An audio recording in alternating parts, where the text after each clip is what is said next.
welcome everybody to this expert-led session by Dr. Arthie. Allow me to introduce Dr. Arthie a little bit. She's a seasoned entrepreneur and founder of Celebrating Humanity International Private Limited and Key Leadership International, operating nationally and internationally for over 24 years.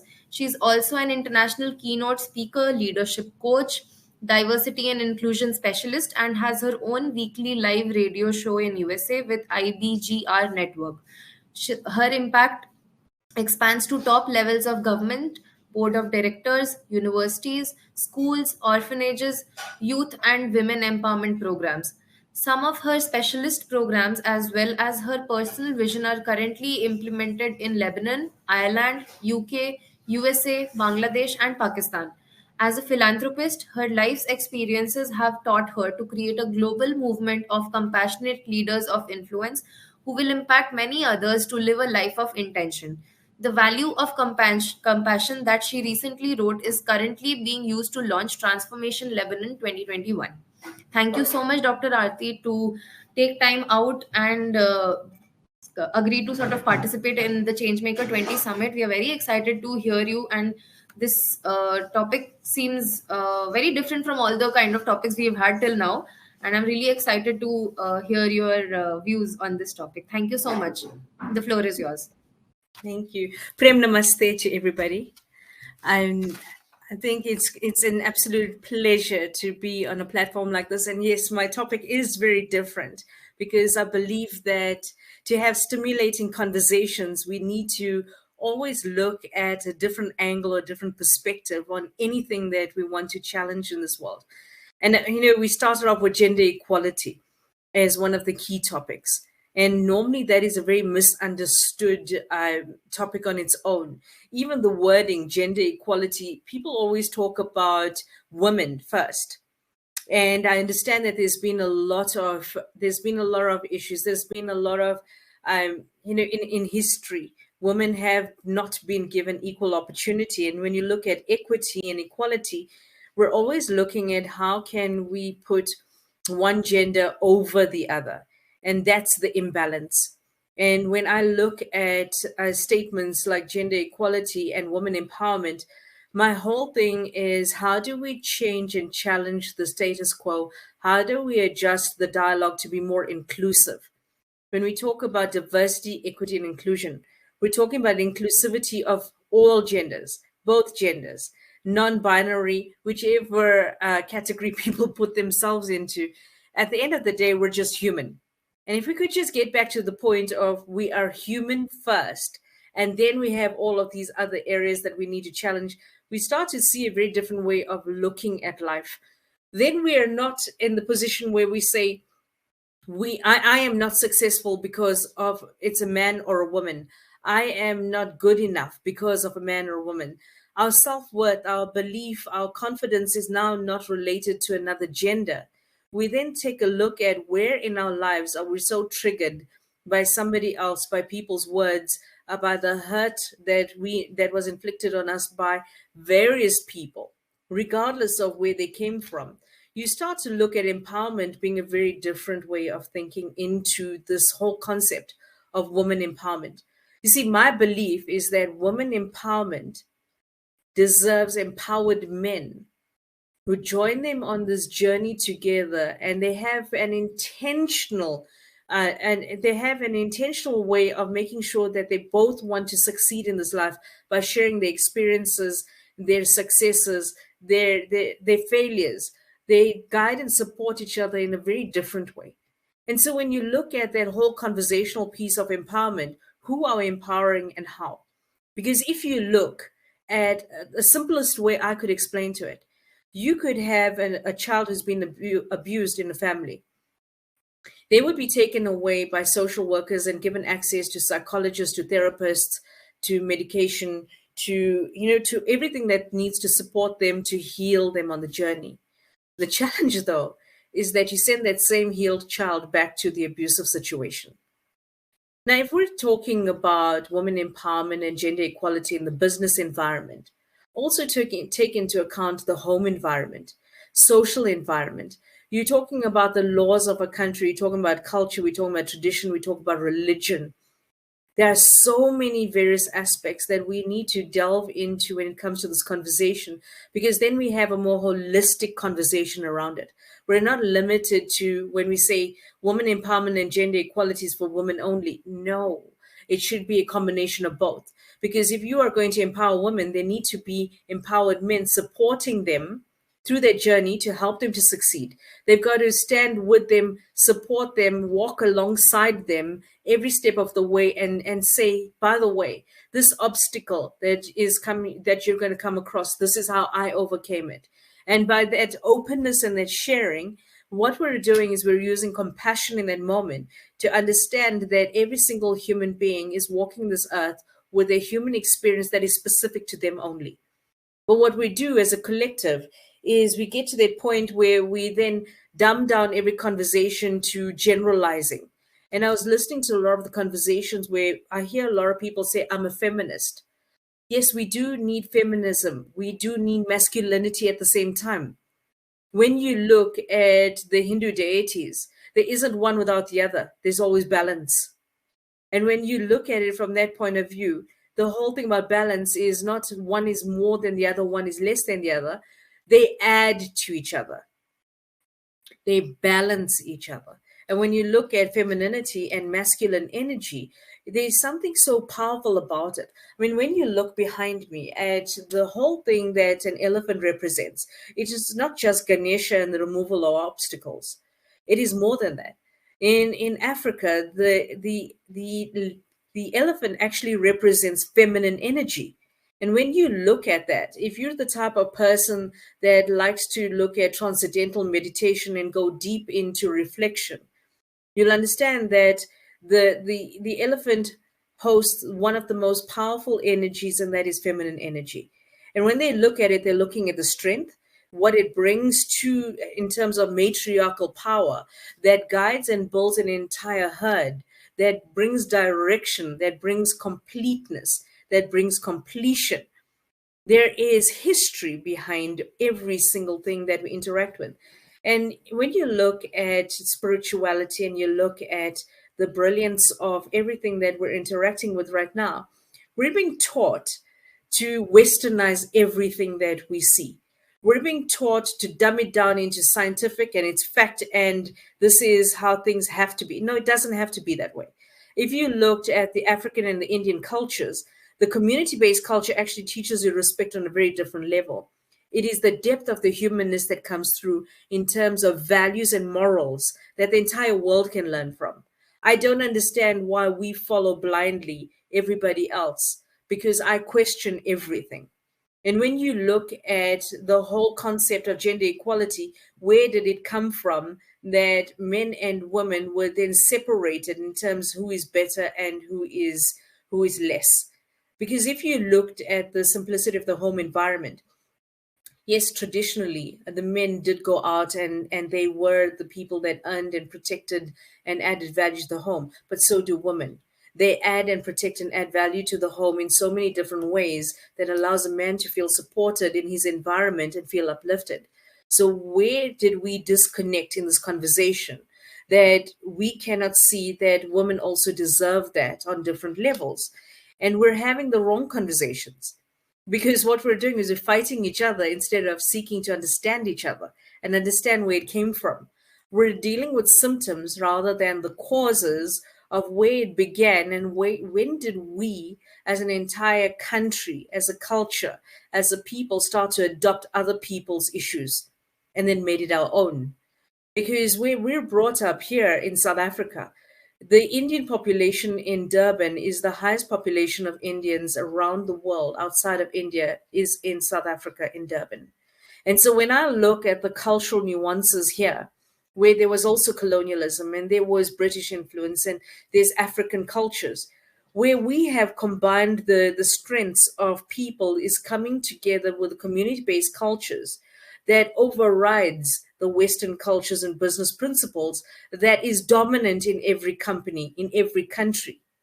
When do we bring in the brilliance and the beauty and the simplicity of our cultures so that we can actually showcase the strengths and to bring in opportunities and also bring in our experiences that says you don't always have to do things that way because it was published in a book or it was spoken by some motivational speakers around the world who earn millions of US dollars.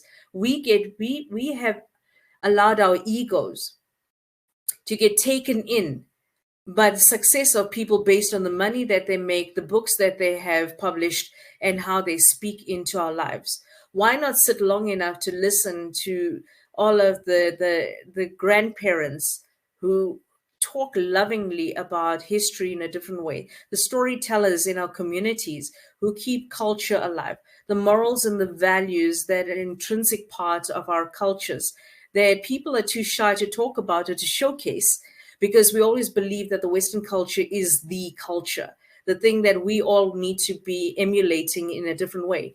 And I'm not saying that there's something wrong with that. I'm saying that we need to balance our lives in seeing that we too bring value to the table.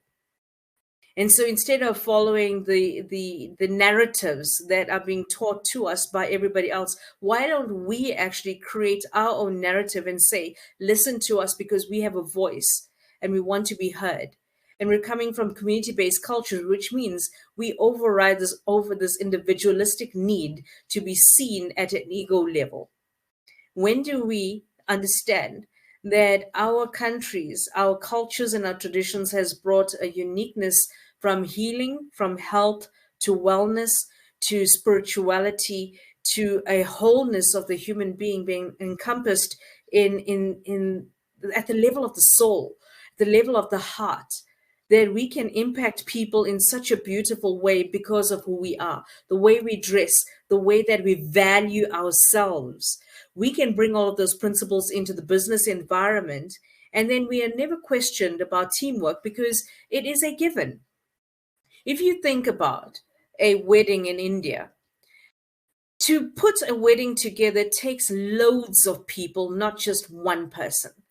Yes, you do have some people who would be leading this entire celebration from beginning to end.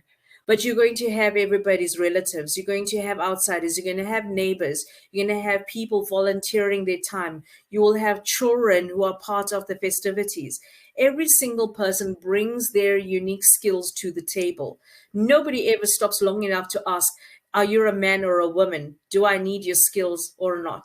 We keep quiet because it is part of the collaborative environment that we have created in terms of teamwork from community-based cultures that we don't see in the business environment. What we've done in the work environment is followed Western business principles and etiquette that says that you are from this department and you're from that department. This is how you behave. This is your skills. This is what you do. This is what I do. This is your level. This is my title. I can't speak to you. I cannot get to you unless I make an appointment for you. My door is open, but it really isn't, because you are lower than me. And so you listen to all of these things and you think, but where did it come from? Why have we not stopped long enough to question this? Because those are not the principles we need in a work environment. What we need is togetherness, as if we are celebrating a wedding, a meeting of minds, a meeting of a collaborative mindset that every single person contributes in their way, whether it is a little bit or it's a lot. Every single person is bringing to the table what is a part of their passion, what actually shows the brilliance of who they are as human beings. And then we're not limited. You see, it could translate to the simplicity of we all have a project. And in order to achieve this project or this goal or the strategy or the bottom line of a company, we all need to work together. Why do we have team building sessions? Because there's no team. Because we've been separated by understanding that we're coming from different levels and departments. We don't have to be with each other.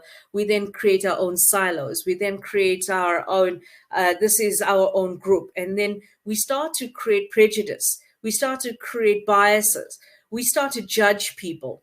Then we get to the point where our egos take over so badly that we start to look at people and downgrade them in the way we interact with them, with the way we communicate with them, the way we talk down to them.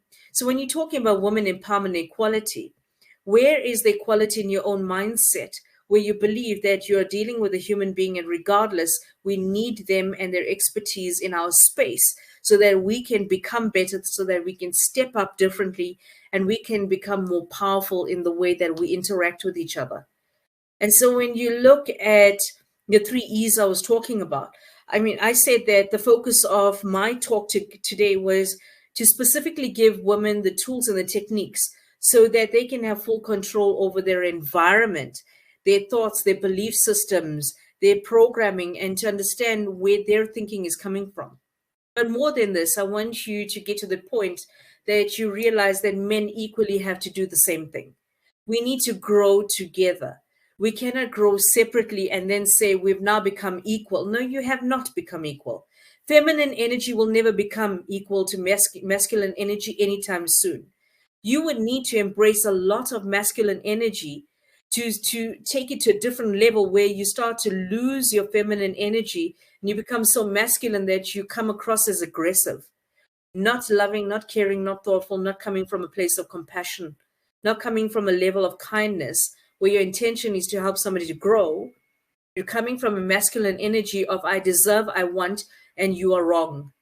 And that is how it comes across, even though you do not mean to sound like that, even though that's not your intention, even though that's not your reality and not who you are.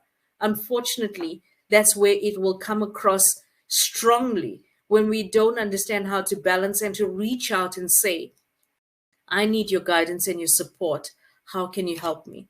The simplicity of that question means that we've got to get to that point where we say that vulnerability is a strength. It's not a weakness. Vulnerable enough to say, I did not quite understand what people were speaking about in the meeting. Would you mind spending 10 minutes with me afterwards? And we can just have a conversation, and I'd appreciate it if you could guide me. You see, the gentleness in the way you ask a question doesn't mean that you are vulnerable and that you're less. It just means that you've embraced that ability to become a lifelong learner. You want to engage, you want to embrace new learning, new thoughts, new habits, new behaviors. And then you start to reprogram your brain to become one that takes in everything around you. And then you filter what you need and what you deserve. And then as you start to bring all of that into your environment, you start to see that your whole energy changes, your spirit changes. I've met a lot of people who are so angry that their vibration actually repels you when you walk into a room, into a meeting, into a home, into a social environment. Their internal anger of I'm entitled and you owe me and I did not get what I deserve. That whole thing actually, it makes you feel as if, it's like being with an emotional vampire. I heard this saying before, and I thought that is so apt. It's like emotional vampires will just suck the energy out of you, and you just don't want to be in their presence. And I'm thinking, but what is the use of that? At what point are you encouraging somebody to actually want to be with you and to support you if your energy is not vibing at a level of thoughtfulness? And so when you look at the three E's that I wanted to talk into, the first E is to embrace. And the reason I say embrace is because it's better than I need to accept. People will come to you and say, you must accept your life. You must accept your circumstances. You must accept if you got raped. You must accept the lessons behind everything. You must accept the abuse. You must accept that you did not get the promotion. You must accept it and move on. And I don't enjoy the word accept. So I will challenge that word and I'll use embrace instead. Because in that embracing of what I'm talking about, you'll find acceptance in the value of the lesson you get from what came into your life. Through all of the different disconnects, through the abuse, through the journey of learning the hard way, through your breakups, through your sadness, through your pain, every single thing, you don't have to accept it. I don't see why you should sit over there accepting everything just because somebody said you should accept it. You should accept being treated like a doormat. I don't think so. You should accept that because religion teaches us that those are your in-laws, you should respect them regardless, even when they hurt you, hit you, tread upon you, and treat you like dirt. I don't think so. In no culture, religion, or any place that I have been to is it acceptable to treat or demean anybody like nothingness. There's no such thing. No religion will teach you that it's acceptable for you to respect somebody who's abusive. So when you're looking at women empowerment and equality, what are the conversations that need to be had, which are courageous conversations? And so when I talk about embrace, I'm talking about embracing your past. Embrace your past, because where you were brought up, where you were born, the culture, the religion, the community, the village, the city, wherever you were born, that is part of your DNA. It is what has added value to every single thing that you have become. It doesn't define what you deserve to become and what you can become. There's added value in what you had as an experience that brought you to this point in your life. And so when you embrace your past, what you're embracing is all of the lessons. And I'm not talking about just the hurts and the pain. I'm talking about the love, the joy, the togetherness, the celebration, those beautiful moments when you felt loved, when you gave love, when you experienced love for the first time. I'm talking about embracing every single piece of your past that added value. Now, I grew up in an abusive environment. I grew up being on the receiving end of sexual abuse and being raped. I understand that I did not deserve any of that. What I also understand and what I embrace from that are the lessons that taught me to be resilient, to become more compassionate for people, to become more patient and understanding of people, to be able to listen more carefully to the people around me, and to look at who is hurting, in what way, why, and how can I add value to them in that moment. Which means by embracing my past, it has given me the skill and the ability to get to that point where I now realize that it's given me the foundations that I need to speak with love and thoughtfulness into the lives of people. I cannot give what I do not have. How do I help people out of the rut of them feeling not good enough unless I have been there? I have not felt good enough. And then I learned the tools of how to build my self-confidence and my self-esteem to the point where I now can speak about it and say, yes, I've been there. This is what I did. This is what you can have. And this is what you can do if you choose to. See, that's the other part that I've realized. It's not everybody wants to change or adjust or to grow. You see, transformation is a very personal journey. When I talk about transformation, I say it's a personal journey of self-discovery, meaning that you never ever will have reached that place where you feel that I've arrived. You should never feel like you've arrived. What have you arrived at? Because there's always so much more to explore. There's so much more to find out about. There's so much more for you to embrace in this life. And so when we look at the 3 E's, you're looking at embracing your past, because therein lies all of the lessons that is going to give you the tools of reflection to see where you've been triggered and why.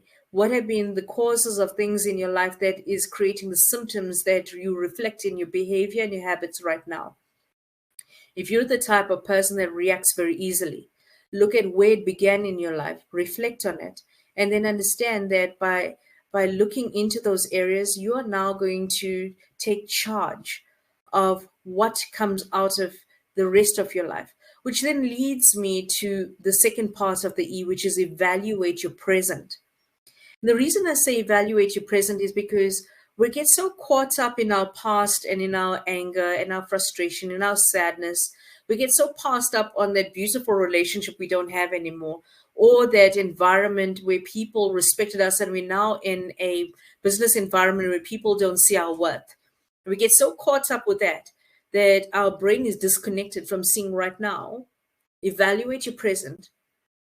If I'm still caught up in all of those triggers, and I've reflected on it, I've journaled on it, and I've now worked out where my disconnect is. I don't feel worthy enough. I feel rejected. I feel a disconnect when I'm communicating with people. I don't feel as if I'm appreciated enough. That's all coming from your past. And if you look at your present right now, where are you at right now? Why can't you make a beautiful decision to leave that environment? Why can't you make that decision to step up and write that book that you've always wanted? Why can't you step onto stages and have your voice heard yet? If you evaluate your present, it allows you to look at what skills you need to develop yourself so that you can grow on this journey of self-discovery. And so when you're evaluating your present, you're putting yourself in a position where you realize that you've got access to so many things around you. And in this journey of empowerment and becoming empowered, whether you're a man or a woman, you realize that it is your journey and you have to take responsibility for it. And you see, when you're evaluating your present, you're saying, okay, I need to go to a speaking program. I need to invest in somebody who understands how to write correctly. I need to go onto TED Talks or onto different platforms and learn that skill. I need to go onto Udemy and buy myself a course and teach myself these things.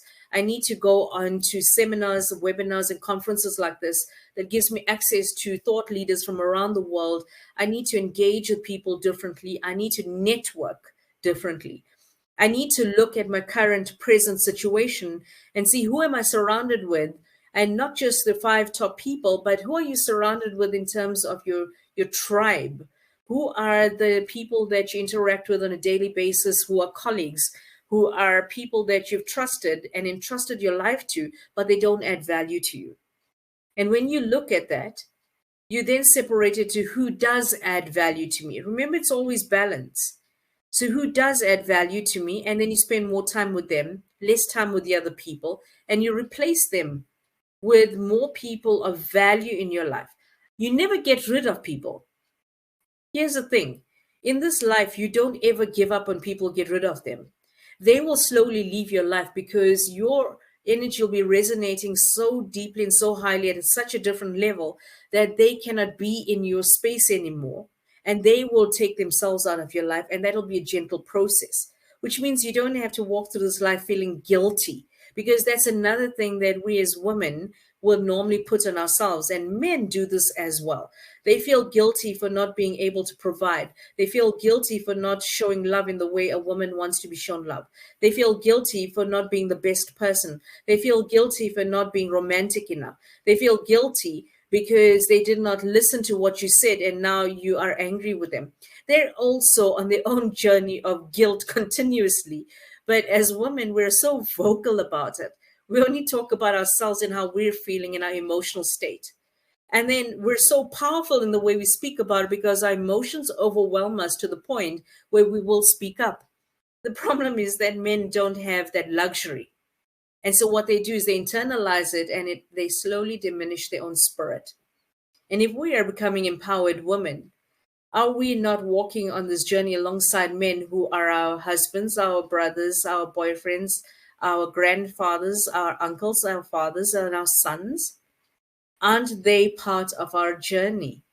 And when we say we need to get rid of men, no, what you need to do is embrace the men who have embraced becoming empowered enough to help women to go to the next levels of success. And so then you go to the next E, and the next E is going to be evolve. And the reason I say evolve is because we all want to become the best version of ourselves. And if we are not looking at our past and working at what our triggers are, and if we're not looking at our present and where we are short in terms of skills, in terms of knowledge, in terms of the tools that we embrace in our life, how will we ever evolve into the life that we deserve? Evolving into the life that you deserve means that you've got to be at a very different level of manifesting the best for you. How would you know that if you don't sit quietly enough and begin to trust your own intuition? You see, when you manifest the things that you deserve, you don't sit in a moment of anger and frustration, sadness or guilt, or looking at other people as the excuse of why you don't grow as a human being. You see, the thing about growth and evolving is that you get to that point where you see that you were always responsible for your own happiness. It was never anybody else's job. People always talk about happiness as an inside job, and that's the truth. In any relationship, a healthy relationship, you will notice that when you are happy, you will attract happy, beautiful people around you. When you are joyful, you will attract joyful people around you. When your spirit is so beautiful and it is filled with this joy and the sunshine, you will attract those types of people to you. So if you're sitting and gossiping about people around you, I don't like them because, have you heard? You are becoming that type of person who's diminished your own energy to then bring in the energies of fellow gossipers, fellow negative people, naysayers, which means that one day when you decide you want to become an entrepreneur or you want to write a book or you want to get onto a platform and speak, these very people will tell you, why do you want to do that? You're not good enough. They will not hesitate to reflect back at you what you've been doing to other people, which means that you've always been accountable to your own growth and how you evolve into this life that you deserve. And what I wanted to do in the last few minutes is actually give you a few areas that makes massive sense in terms of 10 tools and techniques that women can use to embrace 3 E's: storytelling circles, reflective journaling, mentorship programs. And the thing about mentorship programs I'd love to talk into is reverse mentoring, where you have got both people mentoring each other, not just one person learning from from somebody, but they're learning from each other, which means you could have older generations and young people. You could have youth embracing the brilliance and experience that older generations bring. You could then be teaching the older generation how to embrace the brilliance of technology and all of the things that are innovative and fun. And what they're doing in that moment is they're uniting on a level of humanness across the age gap and with the specific intention to learn, guide, and support each other to succeed as a team. The other ones are embracing philosophies where we look at interconnectedness. Interconnectedness, where we want women to lead by example by demonstrating empathy and compassion in their everyday lives. We want to have community workshops because community brings a lot of experience that a lot of people don't even realize exists as a skill in terms of leadership abilities. You can learn a lot from community culture and mindfulness and meditation, and that talks into the well-being of a person holistically. Look after yourself in that way. Vision board, because in order to manifest, you've got to visualize what you need, what you believe you deserve, and then try and work out what affirmations are attached to the negative self-belief and the thoughts that you've got in your head. You see, affirmations are going to override why you felt you never deserved a bigger vehicle, why you always thought it was okay if I used a bicycle. When you know you're going to have a family, how can you take them around? And if you're always limited to saying, yeah, but listen, it's cheaper with a bus, you keep justifying why. You'll keep giving excuses why you can't have a car because you never believed you were good enough or that you deserved it.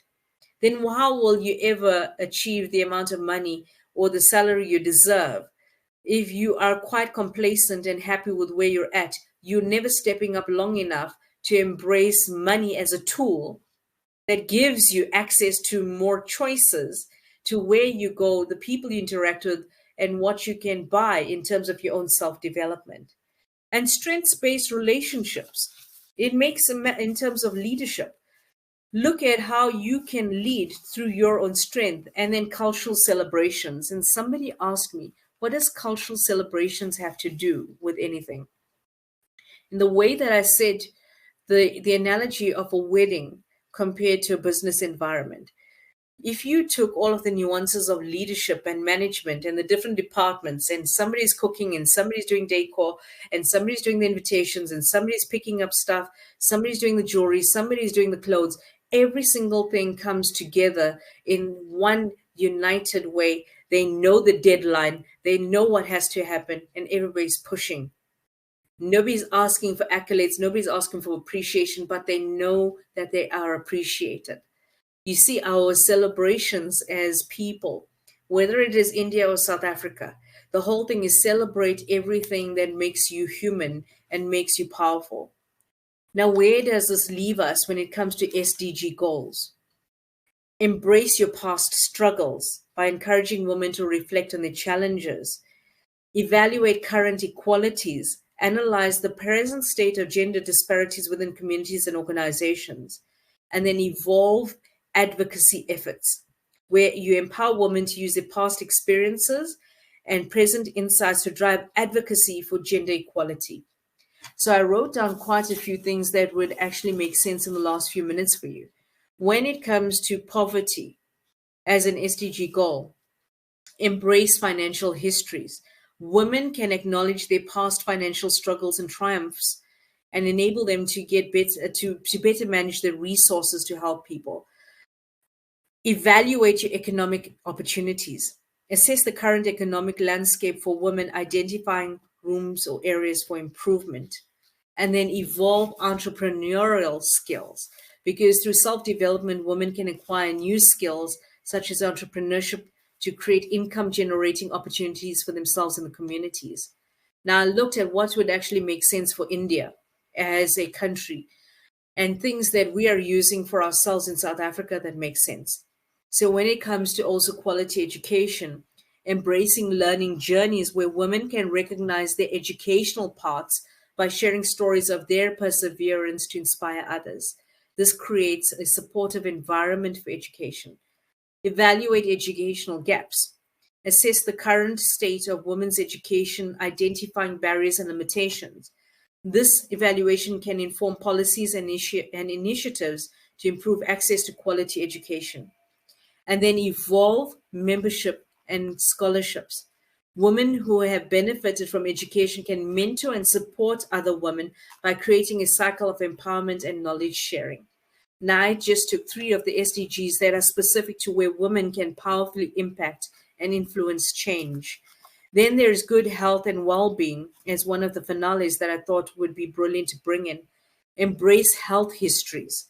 Women can acknowledge their health journeys by promoting open conversations about health and well-being, because then this reduces stigma and encourages seeking support. Evaluate health services.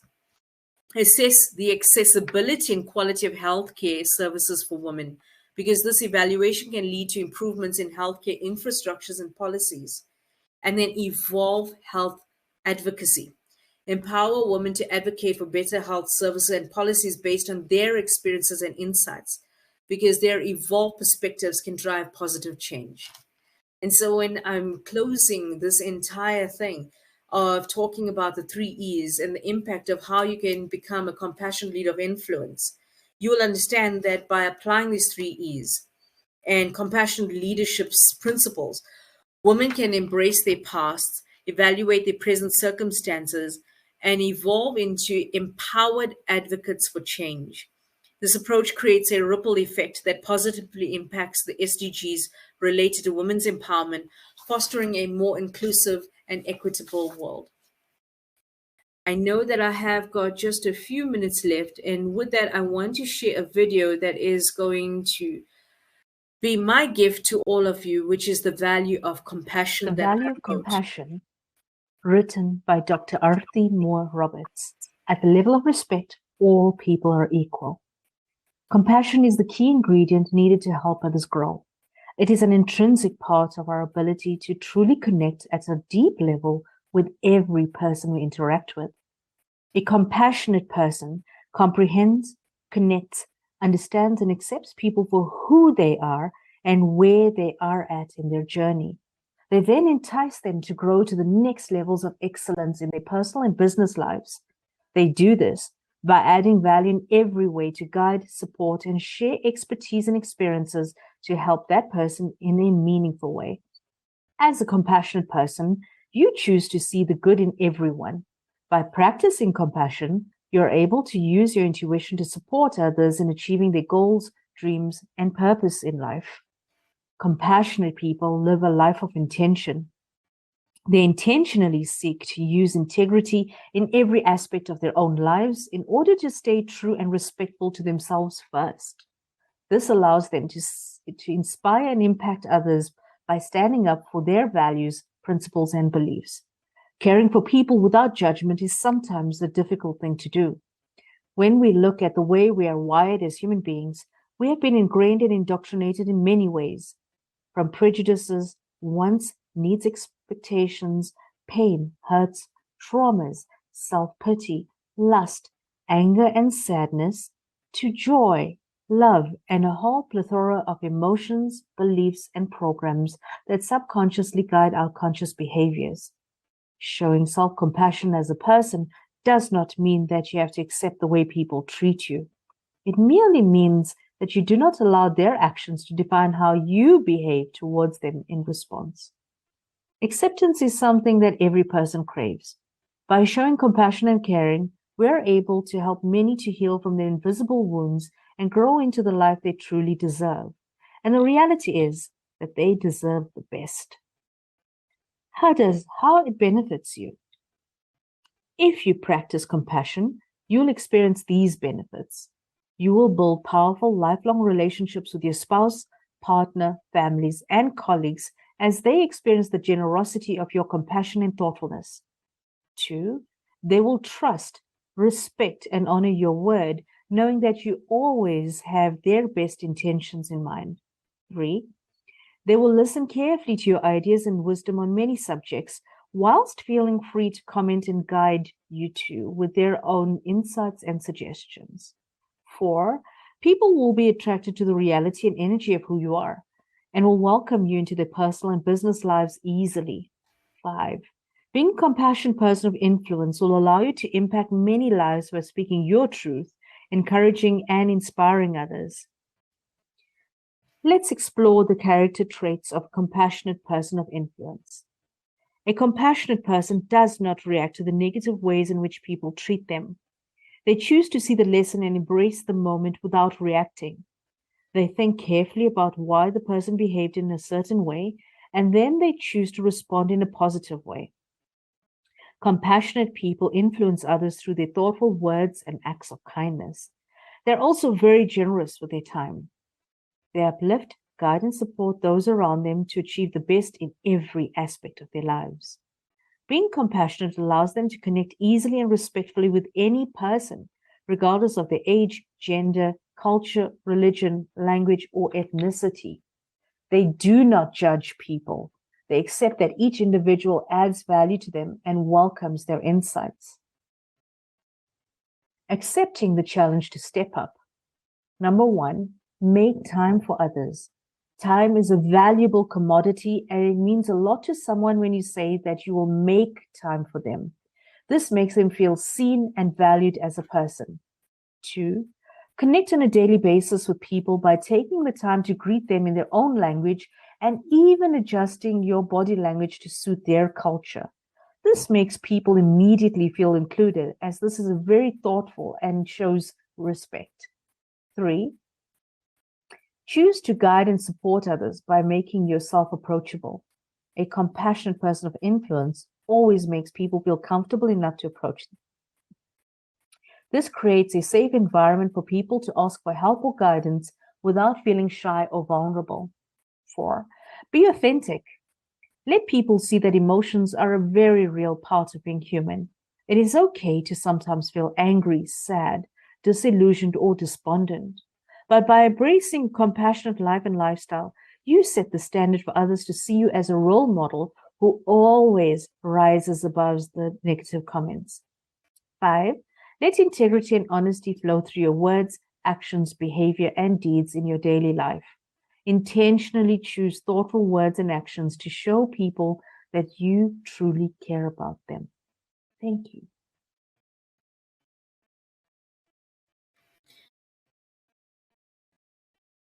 And with that, I want to say thank you so much for allowing me to be in your presence, for allowing me to be on this platform, for allowing me to share a little bit of what I want to bring to this world.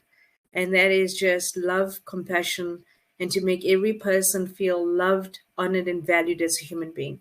I hope that as I shared a lot of the things that I was talking into, that it adds value to your audience and to the people that will be listening to this afterwards. So thank you so much, Alicia. Thank you, Dr. Arti. This was extremely nice. I mean, my major takeaway from this session was that there is no growth without compassionate collaboration. You would need people around you, and you would also need to be compassionate towards people for a mutual growth. And compassionate collaboration is the key. And another thing that I really enjoyed and I really liked was the three E's were obviously when you started talking about the three E's, it seemed very good for somebody's personal understanding, for something very individualistic that I can probably incorporate it in my life and make major changes in my life using these. But then at a macro level also, you know, when you sort of coordinated them with the SDGs and in a nationwide scenario, that is extremely brilliant. I mean, if somebody could break it down so easily for the lay public, such as myself, it would be so easy to understand and sort of contribute also towards the same goal. So, thank you very much. This was extremely good. And I started the session by saying that the title of your session is very different. And the kind of learning that I personally got from the session was also very different. I really appreciate and I feel very honored to be a part of this session and hear you speak. Thank you. Thank you so much.